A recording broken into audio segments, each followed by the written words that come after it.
Hey Schatz, du, ich muss noch mal in die Arbeit. Mein Chef hat gerade angerufen. Ach nee, echt. Ach Mann, wir wollten uns doch einen schönen Abend machen. Ja, ich weiß, aber ich muss halt noch mal rein. Ich komme auch bald wieder, okay? Na gut, ich freue mich auf gleich. Okay, bis tschüss, dann. mach's gut. Kannst jetzt rauskommen, er ist weg.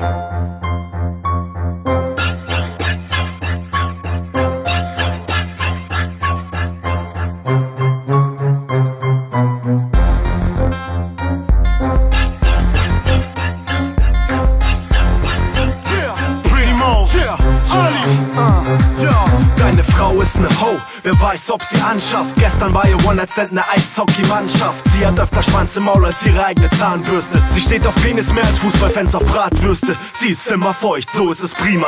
Und Schlangen passen gut in dieses tropische Klima. Auch Pofik ist prima, ihre Arschbacken bieten ein so großes Loch, sie könnte es als Parkplatz vermieten. Postboten, Briefträger, Triebtäter. Ohne Nivea wär die Pussy wie Leder. Nenn sie Ikea, sie hat vor der Hütte viel Holz. Bläst Schwänze, leckt Ärsche und dann küsst sie dich stolz. Uah, sie ist ekelhaft, ja, sie liegt jeder flach. Egal ob er fett ist oder Haare wie ein Yeti hat. Dieses Mädchen packt ne mächtige Schwänze in ihr Loch als alle Nutten an der tschechischen Grenze. Pass auf deine Frau, sie sagt, du wärst dir trau. Du glaubst, du kannst dir trauen, doch sie ist ein Loch. Pass auf deine Frau, sie sagt, du wärst dir trau. Du glaubst, du kannst dir trauen, doch sie ist ein Deine Frau ruft bei mir an, um mit meinem Penis zu chillen und hängt an meinem Cock, als wär sie siamesische Zwilling. Sie fickt die Homies und die Homies deiner Homies, Homie. Yo, die Hosie ist so phony, jeder bones die Homie. Okidoki, Bro, die Hosie bloß ich so wie Profis, Homie. Und geliebt hat sie dich leider sowieso nie, Homie. Hörst dir an, ich schwör's dir, Mann, jeder kennt diese Bitch. Plus ich Schlaf gemacht und es lief nicht bei MTV Cribs.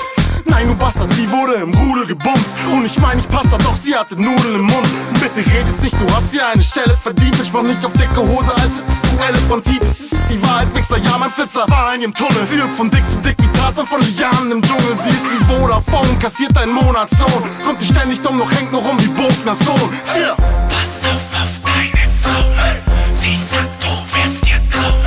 Du glaubst, du kannst dir trauen, doch sie ist ein Loch. Pass auf deine Frau, sie sagt, du wärst dir trau. Du glaubst, du kannst dir trauen, doch sie ist ein Diese Frau hat mehr Eicheln in der Hand als beim Schafkopfen. Ich meine es wörtlich, wenn ich sag, sie hat einen Arsch offen. Und das für jedermann, jeder kann sie hart poppen. Komm, schmuggel Gras, du kannst dir Kilos in den Arsch stopfen. Sie kann nicht mal kochen und in ein paar Wochen lag sie mindestens schon unter 100 Walrossen. Sie ist schäbig, sie ist Dreck unterm Fingernagel. Wird sie nicht verhüten, wird sie 600 Kinder haben. Ich bin wieder da, Schatz. Schatz? Wo bist du denn? Schatz? Schatz? Was ist hier los? Was ist hier los? Pass auf deine Frau, sie sagt, du wärst dir trau. Du glaubst, du kannst dir trauen, doch sie ist ein Loch. Pass auf deine Frau, sie sagt, du wärst dir trau. Du glaubst, du kannst dir trauen, doch sie ist ein Loch. Pass auf deine Frau, sie sagt, du wärst dir trau. Du glaubst, du kannst dir trauen, doch sie ist ein Loch.